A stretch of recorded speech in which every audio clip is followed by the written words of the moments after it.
Hello everyone, আসসালামু আলাইকুম। সবাই কেমন আছে?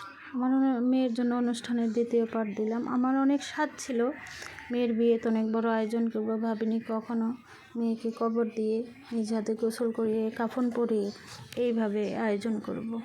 ভেবেছিলাম মেয়েটাকে লাল শাড়ি পরিয়ে শ্বশুর বাড়িতে পাঠাবো, অথচ শাড়ি ঠিকই পরালাম, সাদা শাড়ি। সাদা কাফনে নিজ হাতে গোসল করিয়ে নিজ হাতে সাদা কাফনে জড়িয়ে মেয়েটাকে পাঠালাম আল্লাহর কাছে। মনে অনেক কষ্ট, অনেক ব্যথা, অনেক যন্ত্রণা। জীবনে সব কিছু সহ্য করা গেলেও সন্তান হারানোর ব্যথা সহ্য করা যায় না। তারপরেও আমাদের জন্য দোয়া করবেন, আমার সন্তানের জন্য দোয়া করবেন। এর মধ্যে আমার ছোটো ভাগ্নিটা দেখেন কত স্বাদ করে খাচ্ছে। অনেক মানুষের আয়োজন করি, অনেক মানুষ, অথচ এত হাজারো মানুষের ভিড়ে একবারও আমার সন্তানের মুখখানা আসে না। অনেক কষ্ট লাগে, অনেক খারাপ লাগে। আল্লাহর দিকে তাকিয়ে ধৈর্য দিই। সবাই ভালো থাকবেন। আসসালামু আলাইকুম। মেয়ের জন্য দোয়া করবেন।